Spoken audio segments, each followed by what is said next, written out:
Okay, we got cut off the last time. I'm not sure exactly what happened. Let's see if we could.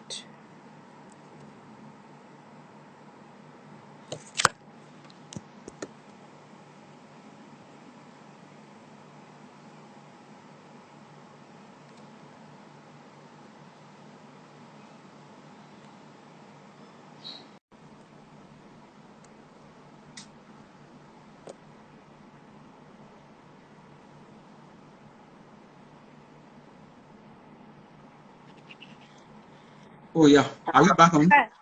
Yes. Oh, okay. So I don't know exactly what happened, but somehow I couldn't hear you Oh, anymore. apologies. Yes, I noticed the Yes. video cut off at some point.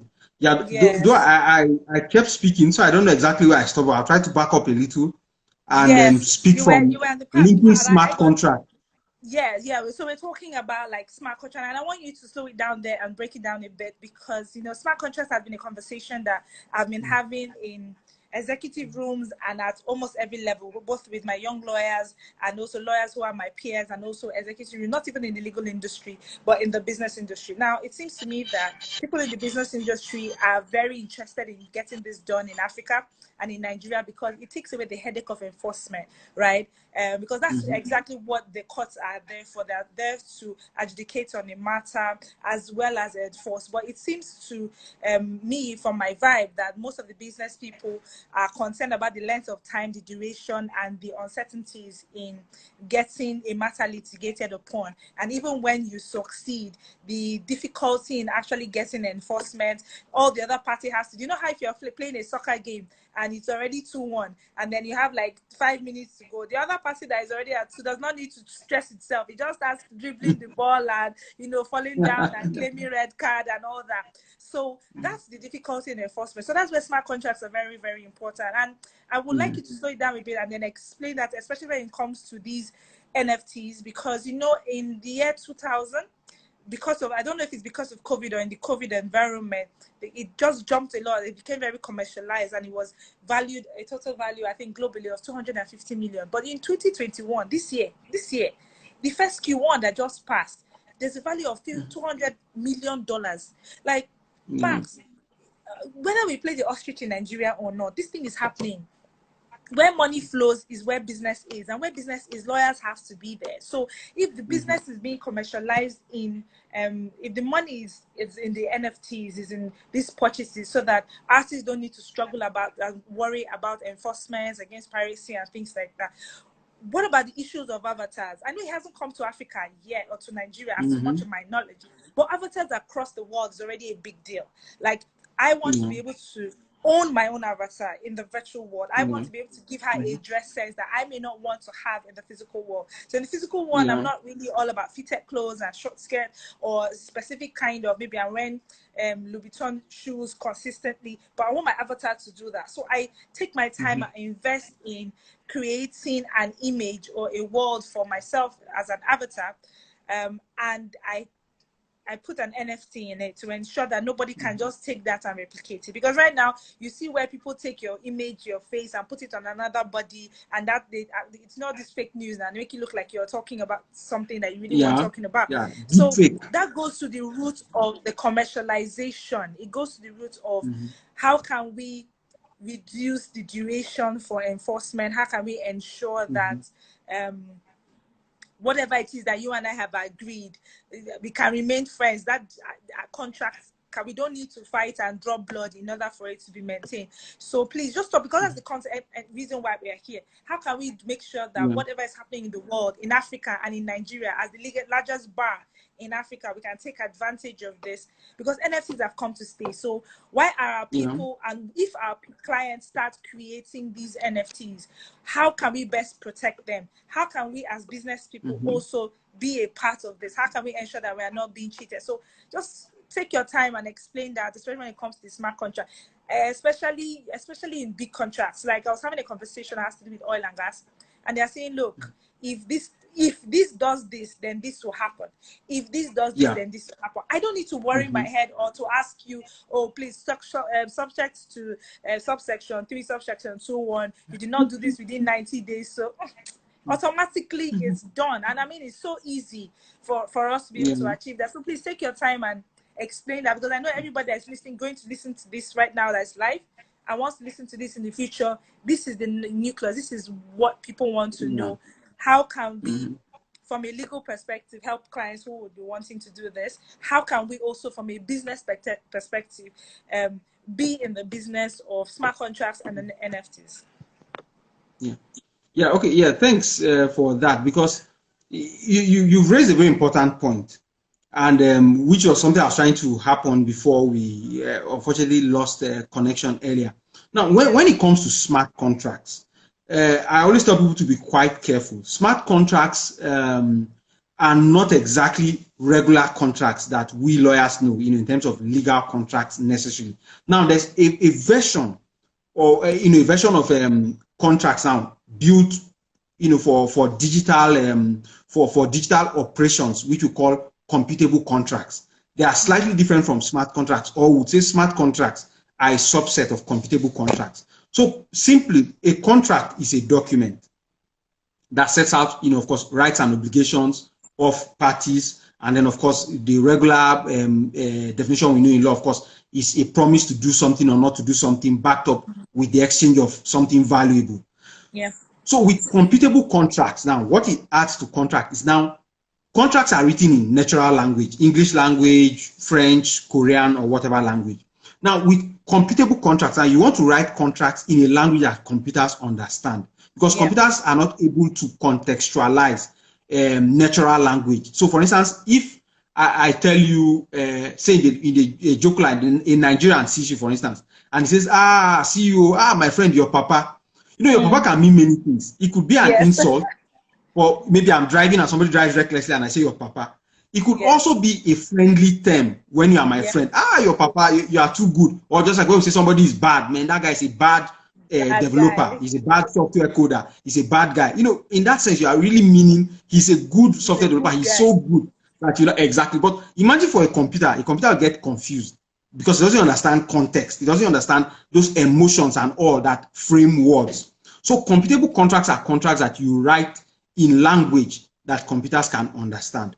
But I want to zero in on smart contracts. Now, smart contracts are not necessarily contracts in that sense. They are simply computer codes that are automated to perform based on certain conditions. So in a broad sense, if you look at smart contracts, they've always been with us. Anything computers do that are automated, in a sense, is actually smart contracts. But there are uses we could use smart contracts for in business transactions to avoid long stories. I mean, I give some money to you. I say, look, help me sell or we enter a contract, help me sell my album in Port Harcourt. Now, if it's a natural contract now, I need to monitor you to know if you told me you've sold 50,000 copies. I have to check. I have to send auditors to confirm if you've sold that or not.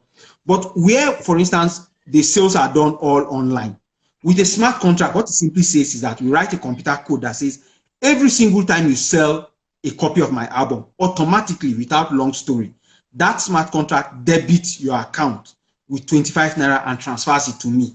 So I don't have to wait for my auditors to come at the end of the month to audit the books, and then you write a check. I have to go to the bank and maybe the check bounces and all that long story.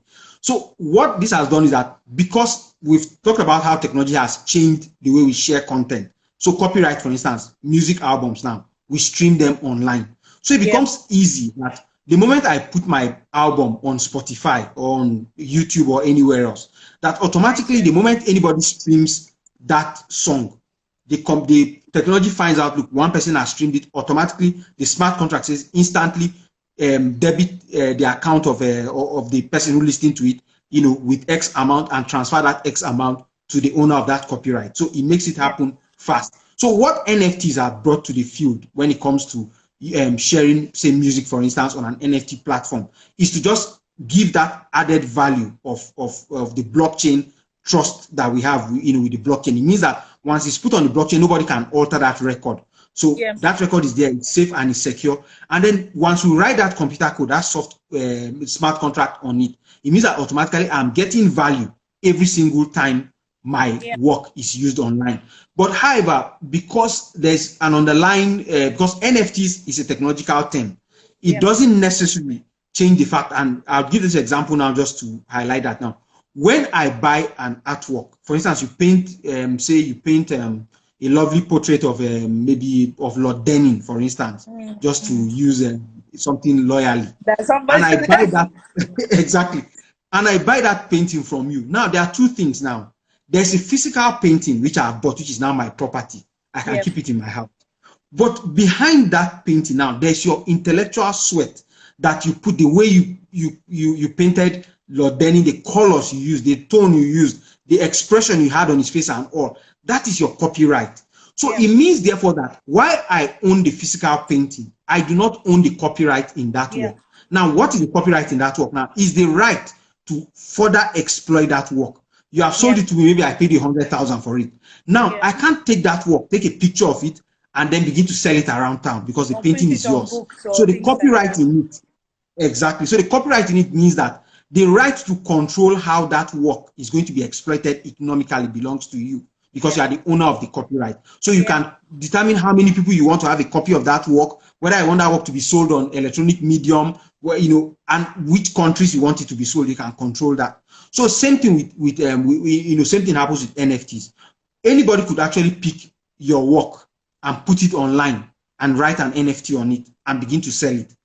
But you still need to go to court now at that point, for instance, to enforce your right. So that is where your copyright, which is an intellectual property right, comes into play. That is still governed, because anybody could actually steal any work and put, you know, and write a code, put it on, you know, on a platform, on an NFT platform, for instance, and begin to make money. But then the law still remains the law, that the law says, look, I'm the one who painted that work. You did not get my permission, or I gave you the permission only to use this thing on your website. I never allowed you to put it up as an NFT and sell it at that price. So that is where the law still comes into government. So as a lawyer, your client writes an NFT, you have to write a terms of use.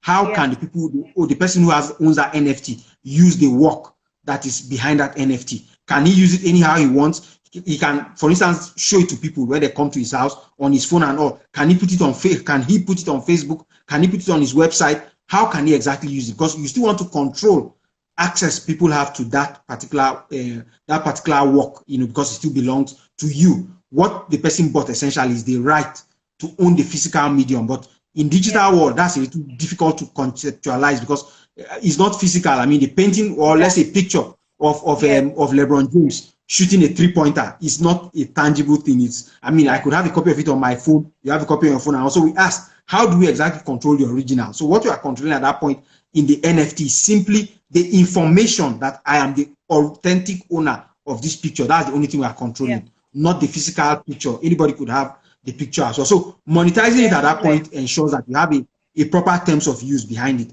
How can the person use it and ensure that you do not allow people to use it beyond the scope? And then, of course, if you are allowing people to use it beyond the scope, you get them to write a license agreement with you, or enter a license agreement with you, and ensure that you are paid some royalties for every single time that work of art is used commercially.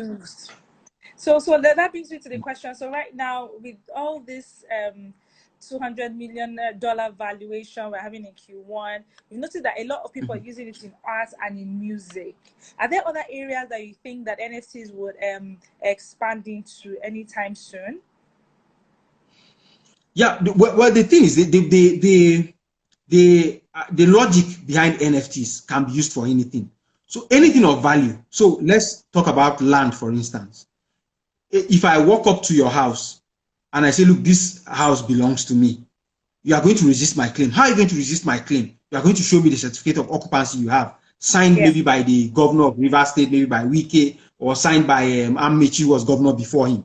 And then we begin to dispute. And I say, no, you show me a C of O signed by Wike, showing that the land was allocated to you in 2017. And I say, no, I have a certificate of occupancy signed by Amechi in 2012 when he was still governor. And then we get into a dispute. Now, to sort out that dispute, now we have to take that certificate of occupancy to the Rivers Ministry of Lands and Survey.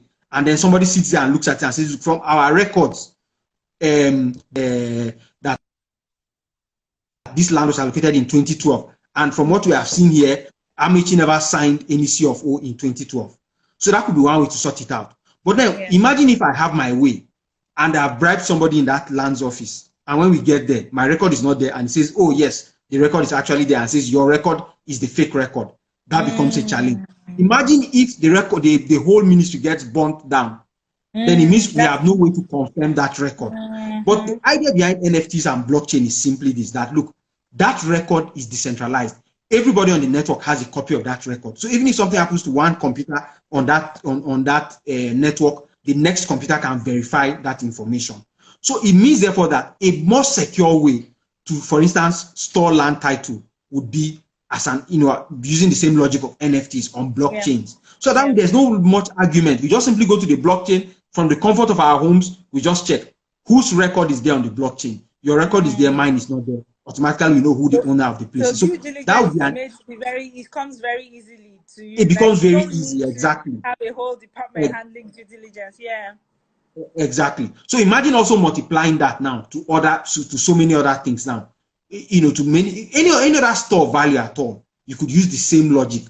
To just ensure that you can confirm the authenticity of anything by ensuring it is stored on technology. I mean, of course, like blockchain, that gives you that assurance that what you are dealing with is the original. So the same logic, if it works with NFTs, then it's going to work even with music albums. It's going to work with patents, for instance, a more secure way to keep anything at all that is of value. You want to keep a record of. You can. I mean, cryptocurrencies already tells us that if value of money, the store value called money can be kept on the blockchain in a secure way, then it means anything else can work the same way. But of course, there's still going to be a lot of fine tuning that have to be done to really make it work that way. So it's not going to work exactly the way we see it at the moment. So for instance, Bitcoin is supposed to be a cryptocurrency, but largely it's not being used as money in that sense. Exactly. It's being used more, as a commodity that has value because people desire it, that kind of thing. Yes. So, but there's a lot that could be done. If it works with NFTs like it is at the moment, then we could use it for so many more things. So even identity, for instance, if you want to know, identity, for instance, one secure way to know who everybody is online is to use, for instance, some sort of blockchain that also verifies the identity of people online as well. That's also that powerful our identity and our genealogy. So you'll find out exactly. That once you just keep it hungry like that, you can identify who your father was, who your great grandfather was. That's actually exactly. That's actually a very interesting way to look at it. Okay, so I'm having some questions coming. Let's just ask this question. You say, what are the challenges of using smart contracts for managing intellectual property? I think you had already touched on that before, so maybe you can just talk about it again.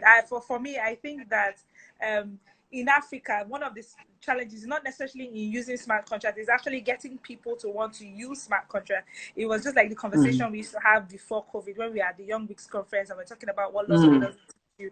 And I used to say to lawyers, you know what, you need to bring your head out of the ground, stop being the ostrich, stop playing the ostrich game. Let's ensure that we can use technology to serve our clients anyway. And the concept was, no, the client has to see you face to face and they need to trust you. And you know what, so I left all the naysayers and I went ahead to build the LegalX app. I said, you know what, we need to be able to transit, we need to move from the problem to actually the solution. So while building the LegalX app, COVID hit us and everybody started asking, oh, okay, that thing you were saying, can we now sit down and have a serious conversation? It's the same thing that's happening for smart contracts. People are not paying attention right now that smart contracts are the way to go. But then it's very important, especially when it comes to enforcement. The client today does not want anything. He's asking you for more value, more quality with the same amount of money or even less amount of money. So I feel that one of the challenges in smart contracts, especially in Nigeria and in Africa, would be getting lawyers to be able to and to be willing to provide that contract and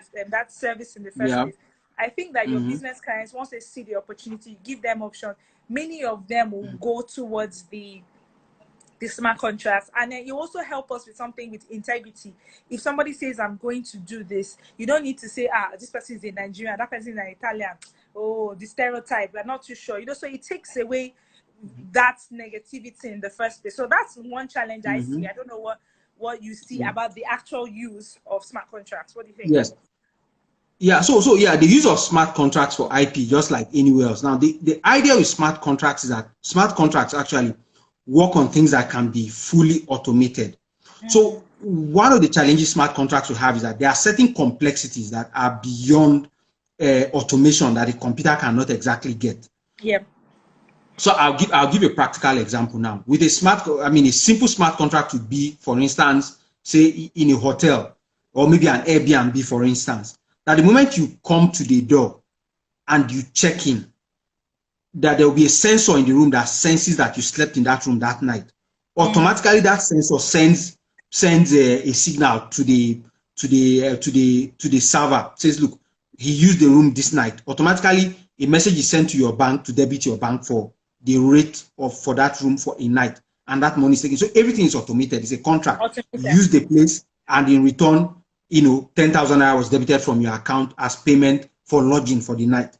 But there are some things about intellectual property that can't exactly be automated in that way. So that is where smart contracts might not work. But what would work is, or what we are looking at and what lawyers should begin to look at now, is hybrid contracts, which in a sense is like computable contracts. So part of the contract is in human language. Part of it is, our normal contracts and all. But the parts of it that are about enforcement can simply be written into smart contracts. Exactly. So that way, both contracts are working together. So for instance, a smart contract to have challenge, for instance, now, in identifying a force majeure event. It's easy enough, for instance, for a smart contract is what we call oracles. So an oracle is simply a source of verified information that is fed into the smart contract to tell it what to do. So for instance, there's so maybe I write a contract that says the moment maybe I'm buying, let's say, crude oil from you, for instance. And then we write a smart contract that says every single time you supply the crude oil to me, and there's what we call an Internet of Things device. An Internet of Things device is simply a sensor that measures, maybe it's put in a tank in my fuel station. The moment you have to deliver, exactly. So the moment that sensor says, okay, look, 33,000 liters of petroleum was received from Inemesit, then automatically the smart contract debits my account and pays for that amount of money.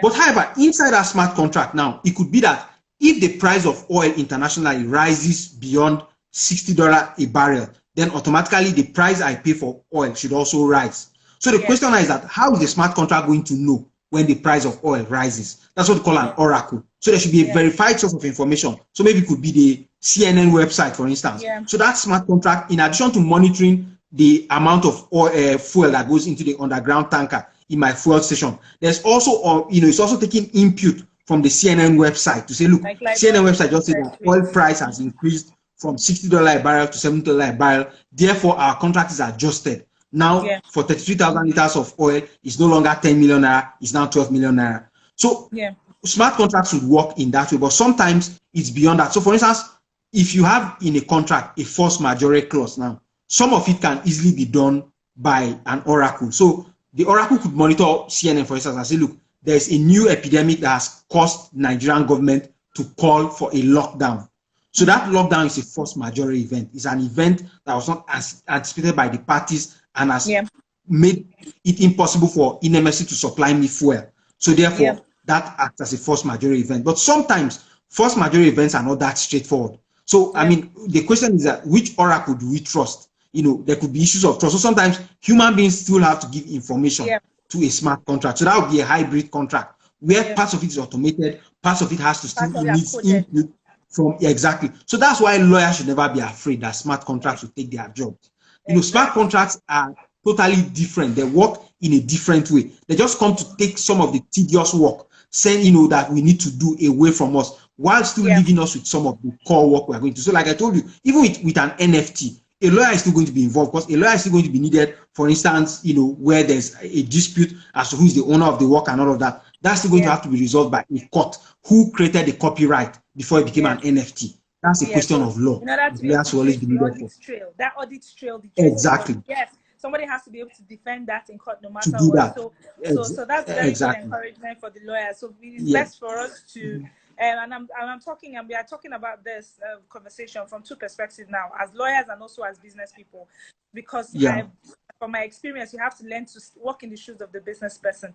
The days of giving legal advice on the other side and say, you know what, I'm your lawyer. Anything I say to you, you must take it as the client. The business client is now very intelligent. The business client has access to information and activities and things that even you, if you're not careful, may not have also been put yourself abreast. So that's why we're having sessions like this, live sessions. So it's very important to take away that the fact that smart contracts, NFTs, a new way of doing things, not going to take away from your ability to practice law. It's going to help you in the ease, the affordability, and the quickness of the duration in your providing that particular unique service to your clients. And I think that's very, very, very, very critical. I wonder if there are any more questions. I feel like all the conversations you and I, Marx, used to have behind closed doors, you just brought it out to the open now. So everybody now knows what we talk about and how we think. And I'm really excited that we've had this conversation because I think that NFTs, especially, I'm really excited about NFTs,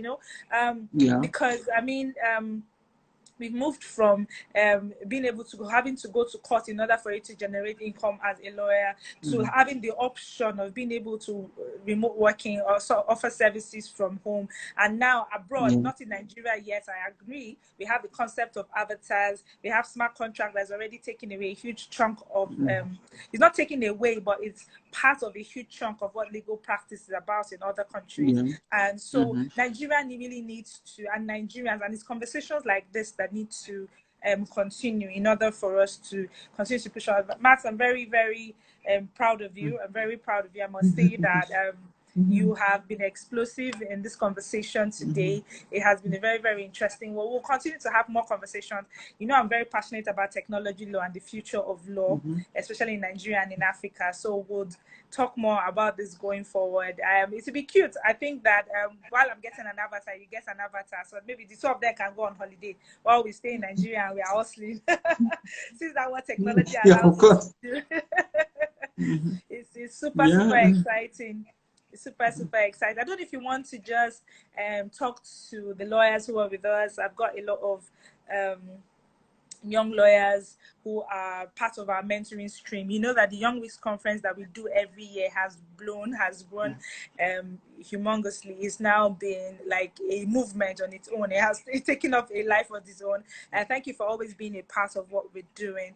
But we've got a lot of young lawyers. I'm sure you can see the Twitter trends too. And not just young lawyers, even senior lawyers who have left the practice for a while, maybe moved abroad to another jurisdiction. They want to come back into practice. Is there anything that you want to say to them to let them, feel comfortable with technology and law and the intersection of technology and law in this day and age? So give us some words of encouragement. Tell them how you do it, and then do you like it? And then, just talk to us. What do you think? Okay. Yeah, thank you. So, I mean, it's of course always a privilege to talk, like you mentioned. I mean, this is the kinds of things we talk about privately all the time, looking at cutting edge areas, wondering, I mean, what is this new thing? What is this craze? I mean, like a lot of people, for them, things like NFTs, for instance, when we first heard that somebody bought a JPEG image. A JPEG image is just a simple picture on your phone. I mean, on a website, you find it. So how would a person pay $69 million for that? So that kind of got people thinking. Exactly. So that gets people thinking. And like I always tell people, what happens is that a lot of these things are just on the surface. I mean, some of the, like a person paying $69 million for a JPEG image, that could just be a buzz. But underneath that buzz, there's something real happening. And that's where I think lawyers need to wake up to realize that, look, the cheese is moving gradually. I mean, if you've read the book, Who Moved My Cheese? So things are moving, exactly. Law is no longer what it used to be before. So what we are going to have is going to be collaboration, man and machine working together. It's not really man versus machine or machine taking over the work of man. But a lot of our contracts, even as a lawyer, at the end of the day, what a lawyer wants is, I've drafted a contract. We want to be sure that this contract does what it says. So I've drafted a contract. Max is giving Inemesit a license to market his music in Port Harcourt. I just want to hear at the end of the day that this contract worked, that Inemesit sold 1 million copies of the album. Max was paid, 25 million naira, which was his 25% of the, of that business, and it just worked out that way. But when it doesn't, then we go to court, and then of course there's a lot of frustration in court. You Yeah. maybe go to the high court, you get a judgment that says, look, Inemesi should have paid Max the 25 million. So the court orders pay Max 25 million, and then your lawyers goes to the court for appeal. Maybe this after 3 years at the high court, we go to the court for appeal. It takes another 5 years. That's 8 years after I was supposed to get 25 million. 8 years after. And my money is still 25 million, and then you further appeal to the Supreme Court, and then it takes another 10 years in the Supreme Court. So after 18 years, I'm getting 25 million that I should have gotten 18 years ago. So it's not the same thing. Exactly. So it's certainly not the same thing. Is gone.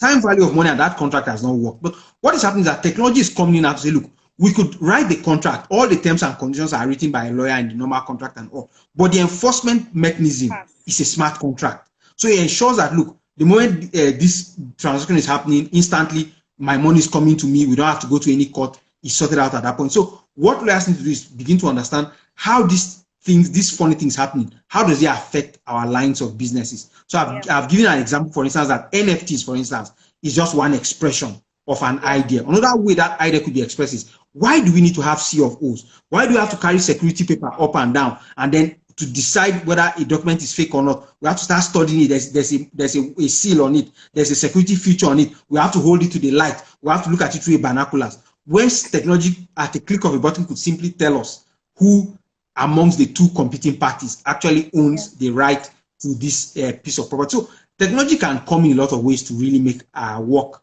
a lot more efficient, and that's how we should look at technology. Of course, another danger is not to look at technology as a final solution to everything. Technology won't solve everything. I mean, humans create the problem. Humans will live with our problems. Humans will always solve the problems. Technology only comes in to help us. So it's just like using a pen to write or using, a computer to type. Technology is just evolving and just helping us sort out our problems in a more efficient way. So we need to look at technology that way and keep thinking, how do these technologies, how they relate to my practice? And then of course, like you said, as a lawyer, also always think as a business person. Don't always think as a lawyer, think as a business person. How could these non-fungible tokens, how could they work, for instance? Exactly. So, I mean, you could even decide as a lawyer to, create your own non-fungible token, NFT. For instance.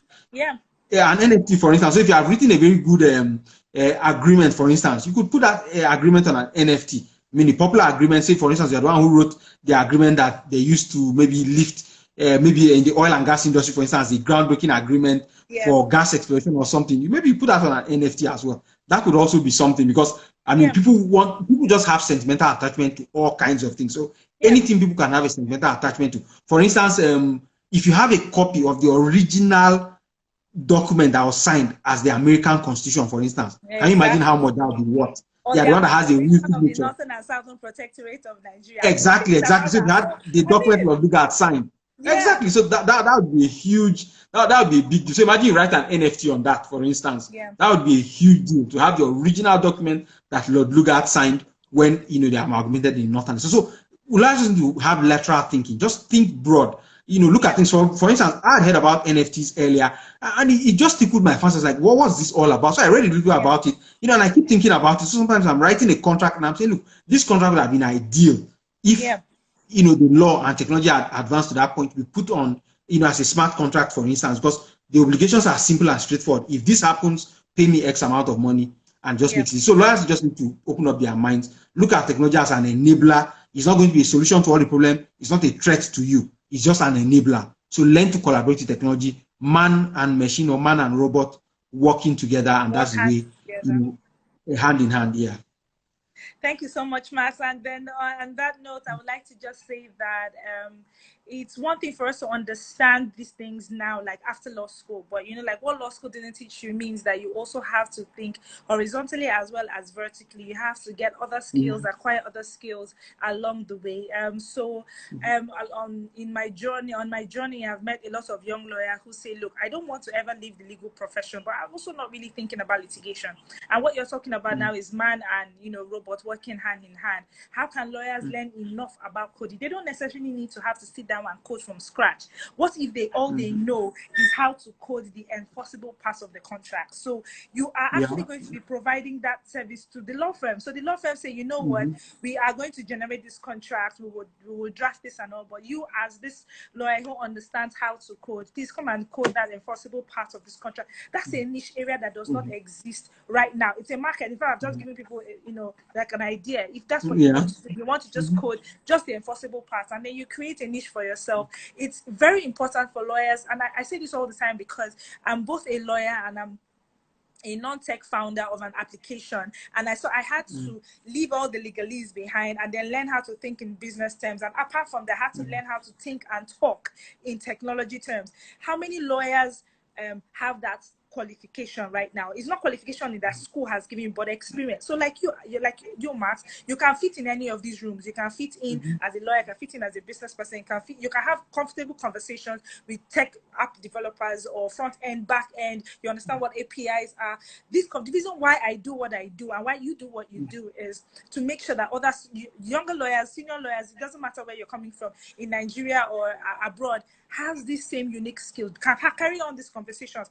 If tech developers are having an argument on who owns what part, somebody build the front end, another person build the back end, and the client is saying, maybe the client gets sued by another person and say, no, you infringed on our copyright. Client doesn't understand how he has infringed. It's the tech developers that know how that works. But so the tech people may understand the tech, but they may not understand the law. So how many of us are going to come and be in this niche space that we are? So that's why we also go ahead. We've created the Legal Concierge Mentoring Network.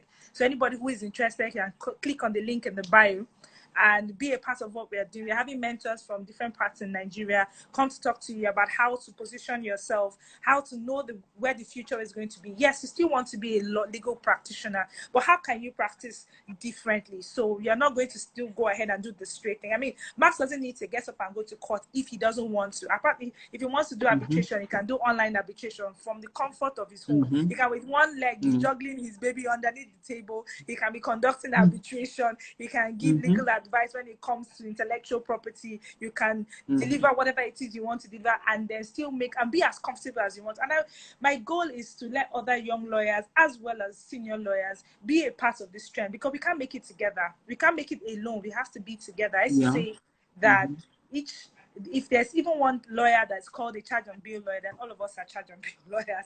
We need to help one another. Collaboration is the best form of currency. We can't compete. The world is too big for us. Everybody can have a slice of the pie. So it's important for, if there's anybody that's listening to us who wants to be a part of our mentoring network, please, the doors are open. We're going to start off this month of April. We're going to be having 3 batches in this year. Focus is on law, on business, and on technology. So you don't have to say, because I'm a lawyer, I can't be a business person. You can think like a business person. You can give legal advice based on business analytics. We'll be talking about things like big data, metadata. We're talking about legal design thinking. We'll be talking about, different kinds of legal practice that has not necessarily, taken off or blown yet in Nigeria. So you have the opportunity to be one of the first. So please click on the link in our bio and be a part of what we're doing.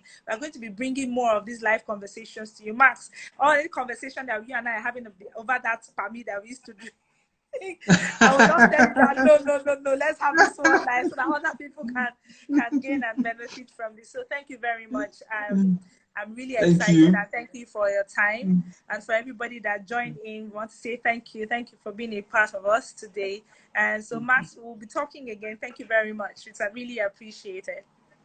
It's really, really Thank you so much. It's been a pleasure being here. Same, always. Yeah. And thanks to everyone who joined.